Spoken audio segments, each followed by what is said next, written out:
Here with another update of what is happening throughout greater Cincinnati, and man, is that wind howling. We have a ton of wind around the area right now. Some of those maximum gusts have so far hit up to 54 miles per hour. This picture really shows what's going on across the area. Notice how slow traffic is going over the Big Mac right now. So I would say Big Mac, any sort of bridges, Brent Spence, Taylor Southgate, all of those bridges are going to be difficult to be getting over in the next a couple of hours, just as long as the wind is blowing this strong here. It is raining quite a bit, but it doesn't even look like it's raining, just simply because that wind is blowing so strong just makes it look really foggy outside. Look at the flag here. It is just completely stretched out, not relaxing at all. In fact, looking like it's even having maybe some difficulty holding on to the flagpole there. So winds are the big story as we go through today. Maximum winds right now peaking up to about 54 miles per hour at CVG. That happened not too long ago. We also have had winds up to 38 miles per hour in Hamilton, Lincoln Airport up to 48 miles per hour. Batavia seeing winds up to about 36, 48 in Wilmington right now. I'd say the winds are going to be the strongest for about the next hour, maybe 2 hours. Then they should start to relax. So as we go through the rest of this afternoon, still going to see these really intense winds around the area. Looking at the Kentucky Mesonet not too long ago, so far those peak readings coming in just under 50 in Mason County. Campbell County seeing winds up to 43 miles per hour. Winds up to about 39 in Boone, Carroll County 36, 44 in Owen County. And those power outages pouring in throughout greater Cincinnati. In fact, Duke Energy just reporting around 26,000 customers dealing with power outages right now throughout the greater Cincinnati area. Wouldn't be surprised if we wind up seeing outages in pretty much nearly every county. In fact, we only have 4 counties not reporting outages right now. So this is going to be something as we go through the rest of today. Power outages certainly a possibility. We knew that going into today, but now with that high wind warning in effect, and we're dealing with those winds closer to 60 miles per hour, looking like it's going to be more of a widespread issue than potentially originally looking at that. So we have a tropical depression now left over from Helene. Helene, of course, making landfall as a powerful Category 4 storm late last night along Florida's coastline. Some of those storm surge reports coming in likely around 15 or so feet above ground level. So Florida dealing with a mess, dealing with catastrophic flooding throughout areas of East Tennessee over toward the Carolinas as well. Still have those flash flood emergencies issued for portions of Eastern Carolina, so a little bit closer to Asheville, Boone, Biltmore, all of those areas they are dealing with just awful flooding.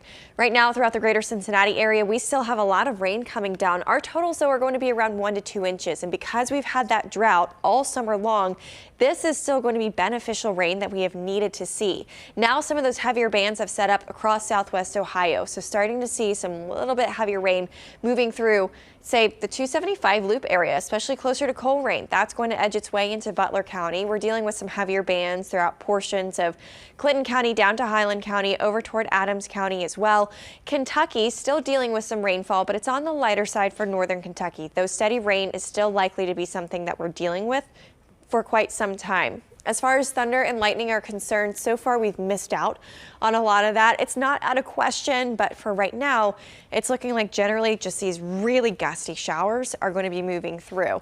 That's the case, of course, for Mount Orab over toward Claremont County and then the Cincinnati metro. Right now, those peak winds, those are gusting around 28 miles per hour in Cincinnati, still going to be gusting quite strong throughout the next few hours. But the good news is those start to relax as we go into the evening and even overnight tonight. Winds start to calm down, so you're not going to have to go to sleep to the sound of that howling wind. Though the high wind warning is still going to be in effect until 10 o'clock tonight. That's the orange that you see behind me. Everybody under that. So we're looking at winds potentially gusting up to 60 or so miles per hour. Again, this is independent of any thunderstorm. This is just winds gusting generally throughout the area around 60 miles per hour. That reading at CVG coming in just under that at 54 miles per hour. So we've seen some reports of some power lines coming down throughout portions of northern Kentucky as well. That's something that could be a possibility through today. Down limbs, another possibility. All things leading to those outages. Then also, of course, you know, those objects, if they've been loose throughout today, it's likely that at this point it's a little bit too late. But if not, maybe run outside and try to get things secured for yourself. As we go through the afternoon and evening hours, we are going to see steady rainfall for a few more hours, but as we get closer to about 6 or 7 o'clock tonight, we will start to see the rain calming down a little bit as those winds begin to calm down as well. And of course, we do still have cancellations. Lots of the football games have been canceled or postponed. School has been let out early by a lot of different districts, and then Kings Island closing early, I believe I saw. And then, of course, the Kroger Wellness Festival not happening today, but I believe it's still going on tomorrow. And we are still going to see a little bit of rain tomorrow, but we're not dealing with this horrible wind that we've been dealing with all day today. So it's a weather alert day for us. That's why you see all the red on the banners. Temperatures around 72. That's where we'll top out. But I mean, 72 degrees when it's raining and windy like this. The big story will be those really strong winds. Totals, beneficial rainfall coming in around 1 to 2 inches for most of us. So as we go through the rest of the weekend, we'll still add to that. Expect to see a little bit more rainfall Saturday and then a little bit more rainfall on Sunday as well. I'll have a full report coming up at 4 o'clock with what we're seeing around the area in terms of weather. We'll have more on what Helene has done to portions of Florida coast and then upwards toward Georgia and toward the Carolinas and Tennessee as well. But for now, we'll send it back to regularly scheduled programming.